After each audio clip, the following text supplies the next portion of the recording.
अस्सलाम वालेकुम। बोलीस में खुशामदीद। मैं हूँ गौहर इशरात। मैं हूँ महरूख शहरियार। बुलेटिन का बाकायदा आगाज करेंगे खेलों के मैदान से। पाकिस्तान ने वनडे सीरीज का फातिहाना आगाज किया है। पहले मैच में वेस्ट इंडीज को 5 विकेटों से शिकस्त दे दी है। कौमी टीम ने 281 रन का हदफ 49वें ओवर में हासिल कर लिया। पाकिस्तान ने वनडे सीरीज का फातिहाना आगाज कर दिया। पहले मैच में वेस्ट इंडीज को 5 विकेटों से शिकस्त दे दी। कौमी टीम ने 281 रन का हदफ 49 ओवर में हासिल कर लिया। ट्रिनिडाड में पाकिस्तान ने टॉस जीतकर मेजबान टीम को बैटिंग की दावत दी। वेस्ट इंडीज की पहली विकेट पहले ही ओवर में गिर गई। फिर इवान लोइस और कार्टे के दरमियान 77 रन की पार्टनरशिप ने टीम को सहारा दिया। शेहोब के 55 और ऑस्टिन चेस के 53 रन की बदौलत वेस्ट इंडीज की टीम 280 रन बना सकी। पाकिस्तान की जानिब से शाहीन आफरीदी 4 और नसीम शाह 3 विकेटों के साथ नुमाया रहे। हदफ के ताक़ुब में पाकिस्तान को आगाज अच्छा न मिला। साइम अयूब सिर्फ 5 रन बनाकर पवेलियन लौटे। फिर अब्दुल्ला शफीक और बाबर आजम ने स्कोर को आगे बढ़ाया। बाबर आजम 47 रन बनाकर आउट हुए। मोहम्मद रिजवान ने सेंचुरी बनाई। तहाँ 5 विकेटें गिरने के बाद हसन नवाज और हुसैन तलत की जिम्मेदाराना बैटिंग ने टीम को फतह दिलवाई। हसन नवाज 63 और हुसैन तलत 41 रन बनाकर नॉट आउट रहे। 3 मैचेस की सीरीज में पाकिस्तान ने 1-0 की बर्तरी हासिल कर ली। डेब्यू को यादगार बनाने पर बहुत खुश हूँ। वनडे में ये मेरा डेब्यू मैच था। मैंने कहा था कि प्लेयर ऑफ द मैच बनकर इसे यादगार बनाना चाहता हूँ। हसन नवाज का फतह के बाद वीडियो बयान सामने आया। कहा कि मैच फिनिश करने में PSL का तजुर्बा बहुत काम आया है। हुसैन तलत के साथ यही प्लान बनाया था कि आखिरी गेंद तक मुकाबला करेंगे। हसन नवाज ने वनडे करियर का उम्दा आगाज कर दिया है। डेब्यू मैच में ही नाकाबिले शिकस्त निर सेंचुरी बनाई। 5 चौकों 3 छक्कों की मदद से 54 गेंदों पर 63 रन बना डाले और जीत में अहम किरदार अदा किया।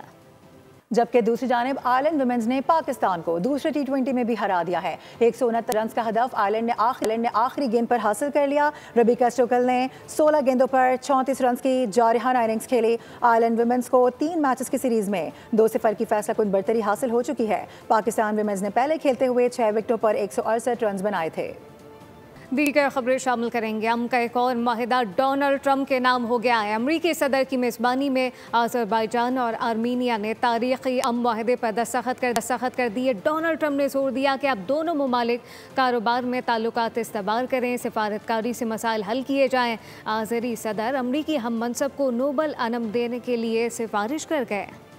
अज़रबैजान और आर्मीनिया के दरमियान दहाइयों से जारी तनाज़ा ख़त्म। दोनों ममालिक के रहनुमाओं ने अमन मुआहदे पर दस्तखत कर दिए। तारीख़ी मुआहदा सदर ट्रंप की मेज़बानी में तय पाया। व्हाइट हाउस में सदर इल्हाम अलियोव और आर्मीनिया के वज़ीर आज़म निकोल पशिनियान ने हाथ मिलाया। इस मौके पर अज़री सदर ने कहा, अमरीकी सदर को नोबल अमन इनाम मिलना चाहिए। अज़रबैजान और आर्मीनिया में नागोर्नो काराबाख का तनाज़ा तवील अरसे से मौजूद था। मसले पर दोनों ममालिक ने जंग लड़ी। ताज़ा लड़ाई 2020 में लड़ी गई, जो 6 हफ्ते जारी रही। सदर ट्रंप ने कहा, इस तारीखी मौके के मुद्दत से मुंतज़िर थे। अब दोनों ममालिक कारोबारी मरासिम बढ़ाएं और सफारतकारी से मामला तय करें। और अब बात करेंगे गजा की, जहाँ पर इसराइली मजालिम हैं जो थमने का नाम नहीं ले रहे। सेहूनी फौज ने एक बार फिर इमदाद के मुंतज़िर अफराद पर हमला कर दिया है। इस कार्रवाई में 36 अफराद शहीद हो चुके हैं। भूख से मजीद 4 फ़लस्तीनियों ने दम तोड़ दिया। दूसरी जानिब मुकम्मल कब्जे के ऐलान पर इसराइल की मुखालिफत बढ़ने लगी है।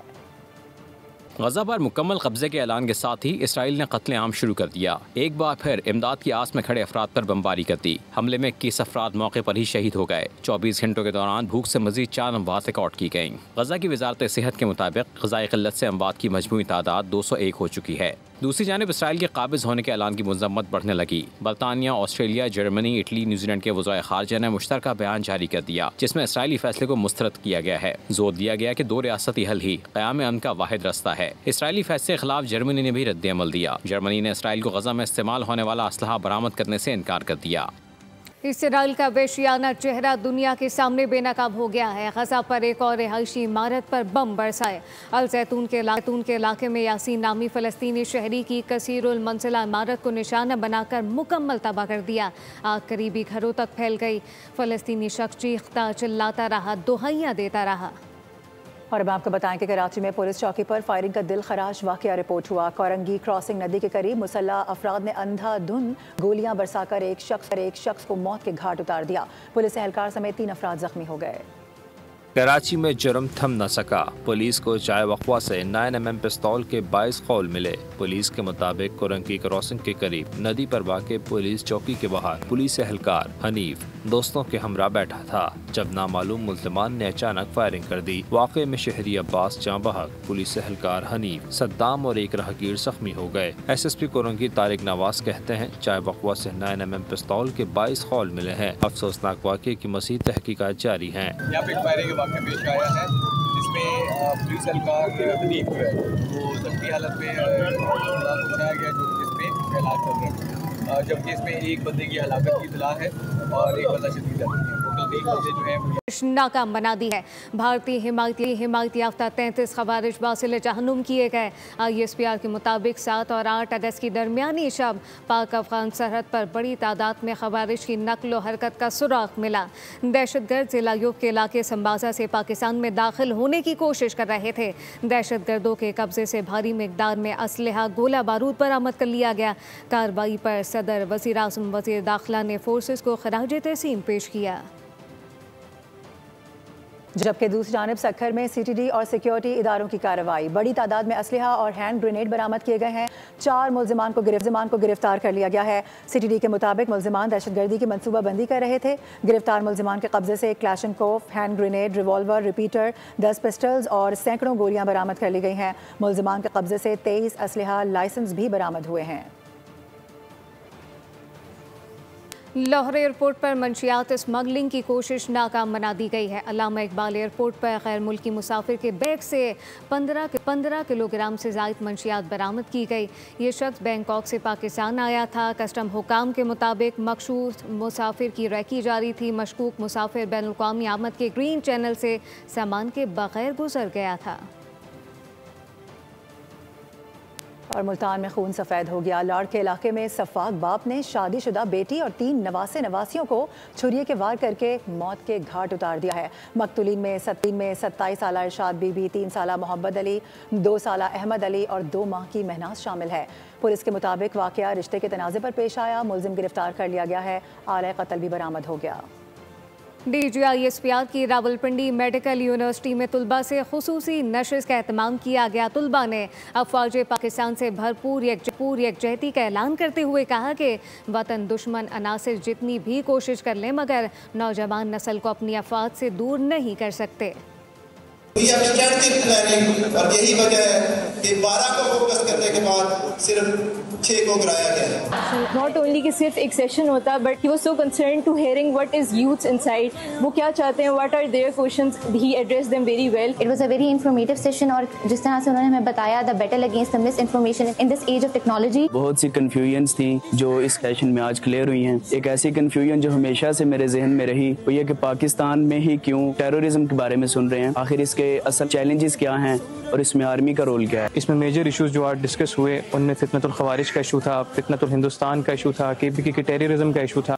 आपको बताएं कि पंजाब में कम से कम उजरत और लेबर कवानीन पर अमल दरामद के लिए बाइख्तियार अथॉरिटी बनाने का फैसला किया गया है। मुकम्मल इख्तियारात और अलग बोर्ड के साथ मुजव्वज़ा अथॉरिटी महकमा लेबर के तहत होगी। अथॉरिटी सूबे में कम अज़ कम उजरत पर अमल दरामद, चाइल्ड लेबर, जबरी मुशक्कत, लेबर कवानीन और हेल्थ एंड सेफ्टी पर मौसर अमल दरामद को यकीनी बनाएगी। इस बात का फैसला सूबाई वज़ारत मेहनत के इजलास में किया गया। और अभी खबर यह है कि हुकूमत ने नई इंडस्ट्रियल पॉलिसी में मैन्युफैक्चरिंग सेक्टर के लिए सुपर टैक्स रेट में कमी का फैसला कर लिया है। 4 बरसों में मैन्युफैक्चरिंग सेक्टर के लिए सुपर टैक्स की शरह कम करके 5% मुकर्रर की जाएगी। प्राइमरी बैलेंस सरप्लस होने पर 5वें साल सुपर टैक्स ख़त्म कर दिया जाएगा।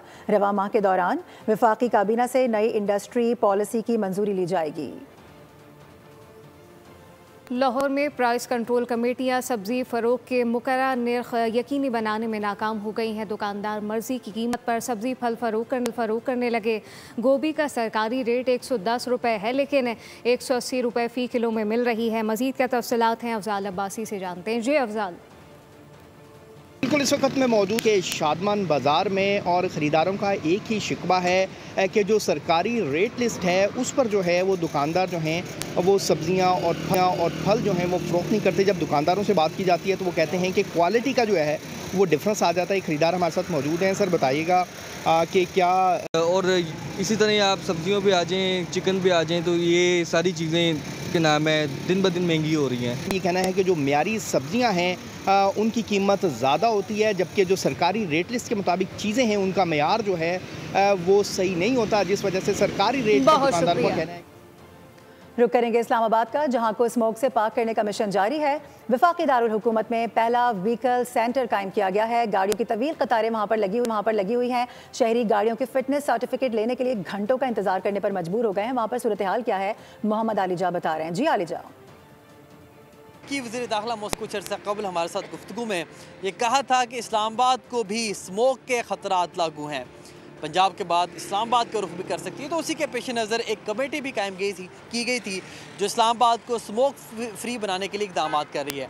उसी के तसलसल है कि इस्लामाबाद में व्हीकल टेस्टिंग सिस्टम नस्ब किया गया है। ये कैंप कुछ दिनों से लगा हुआ है।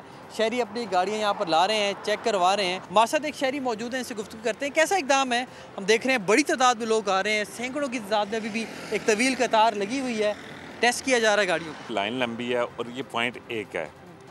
अब सब लोगों के लिए एक जगह से एकोमोडेट होना बहुत मसला है। आप पूरा दिन लेके आओ और लाइन में लग जाओ तो तब आपका कहीं नंबर आएगा। ज़्यादा होने चाहिए और कार्बन मोनोऑक्साइड जिन गाड़ियों में ज़्यादा है उनको अनफिट करार दिया जाता है और जिनका 6.0 से कम है उनको सर्टिफिकेट जारी किया जाता है। वज़ीर आला पंजाब के इंसदाद स्मॉग और क्लाइमेट चेंज विजन के तहत फॉरेस्ट ऑपरेशनल कॉन्फ्रेंस का कामयाबी से इनेकाद हुआ। सूबे में जंगलात का रकबा दुगना करने की हिकमत अमली तरतीब दी गई। पंजाब की तारीख की सबसे बड़ी शजरकारी मुहिम 2025 से जारी है, जबकि रबा मानसून 2 करोड़ और आइंदा सीज़न में 3 करोड़ 10 लाख दरख्त लगाने का हदफ मुकर्रर कर लिया गया। और अब आपको ये बताएं कि शहर कायद में आज़ादी यूनिटी 1 माइल रेस का इनेकाद किया गया है, जिसमें मसीही बिरादरी से ताल्लुक़ रखने वाले मर्द, ख़वातीन और बच्चों ने हिस्सा लिया। आज़ादी के रंग मसीही बरादरी के संग शाहराह भुट्टो पर आज़ादी यूनिटी 1 माइल रेस का इनेकाद। खुशगवार मौसम और आज़ादी की खुशी रेस का मसा ही दोबाला हो गया। तकरीब के मेहमान खुसूसी DIG ट्रैफिक पीर मोहम्मद शाह का कहना था कि पाकिस्तान महफूज पुरअमन मुल्क है। आखिर में पहली, दूसरी और तीसरी पोजीशन हासिल करने वाले खुशनसीबों में 15,000, 25,000, 40,000 के इनामात तकसीम किए गए। जश्न आज़ादी मार्का हक आलमी मुशायरा आज एक्सपो सेंटर में मुनक़िद होगा। जी, मार्का हक आज़ादी मुशायरा आज कराची एक्सपो सेंटर में मुनक़िद किया जाना है। मेरे पीछे तीनों मुसल्लह अफ़वाज के सरबराहान हैं, उनकी तस्वीर यहाँ मौजूद हैं, आसिम मुनीर साहब और दीगर लोगों की। मैं आपको बताता चलूँ कि ये जो मुशायरा है, जिसे आज़ादी मुशायरा मार्का हक का नाम दिया गया है, इसको जो है वो Sindh government, arts council of Pakistan और उसके अलावा चेन्नई से टाउन म्यूनसिपल कॉर्पोरेशन जो है वो इसको ऑर्गेनाइज़ कर रहे हैं। और ये तमाम वो इस वक्त तैयारियां हैं जो इस वक्त मुशायरे के लिए जारी हैं। वो दूर तक अगर मेरी कैमरामैन दिखाएंगे उस वक्त, तो इस वक्त वो सामने स्टेज जो है वो बनाया गया, 2 बड़ी स्क्रीन्स जो है वो LED की यहाँ जो है वो नस्ब की गई हैं। तो आज शाम 7 बजे के बाद इसका आगाज़ होगा कराची एक्सपो सेंटर में, और आप देख सकते हैं कि भरपूर तैयारियाँ हैं और जिसमें इस बात पर रोशनी डाली जाएगी कि मार्के हक जो हुआ उसमें जो हमारी पाक फौज थी उसकी क्या कुर्बानियाँ थी, उसने पाकिस्तानी कौम के लिए कुर्बानियाँ दी। बहुत शुक्रिया। और अब रुख कर लेते हैं लाहौर का। यहाँ पर भी यौम आज़ादी को भरपूर तरीके से मनाने की तैयारियाँ उरूज पर हैं। शहरी इस दिन के हवाले से क्या तैयारियाँ कर रहे हैं, जाफ़र बिन यार से बात करते हैं, बताइएगा। आज़ादी बहुत बड़ी नेमत है और जो कौमें आज़ाद हैं अपनी आज़ादी के दिन को भरपूर तरीके से मनाती हैं। मेरे कैमरामैन आपको एक स्टॉल दिखा रहे हैं। सबसे ज़्यादा रश इन स्टॉलों पे होता है जहाँ बच्चों की ज्वेलरी मिलती हैं, झंडियाँ मिल जाती हैं, झंडे मिल जाते हैं। स्टॉल के जो ऑनर है वो भी मेरे साथ मौजूद है। हम उनसे पूछते हैं कि जश्न आज़ादी की इस दफ़ा कितनी तैयारी है और क्या रश आप देखते हैं। अस्सलाम वालेकुम। जैसा कि आप जानते हैं अभी दिन बहुत करीब आ रहे हैं, उसके साथ बच्चों सबसे ज़्यादा जोश खरोश बच्चों में पाया जाता है और वो बहुत रश पड़ रहा है अभी बहुत। हर उम्र के जो बच्चे बच्चियाँ होती हैं उनके हम देखते हैं कि स्टॉलों पर अब तो जो नया रवाज आ रहा है कि उनके सूट जो है हमें दिखाई देते हैं और वो भी जो बच्चे बच्चियाँ, ये एक छोटी बच्ची के सूट है। इस तरह के हम देखते हैं कि जो ख़वातीन हैं उनके सूट भी दिखाई देते हैं ताकि जश्न आज़ादी को 14 अगस्त वाले दिन भरपूर तरीके से मनाया जाए और इस दिन को मनाना भी चाहिए। क्योंकि न्यूज़ बुलेटिन से फिल वक्त इतना ही। विजिट कीजिए bolnews.com और रहिए बोल के साथ। सब्सक्राइब करें और बेल दबाएं ताकि कोई खबर रह न जाए।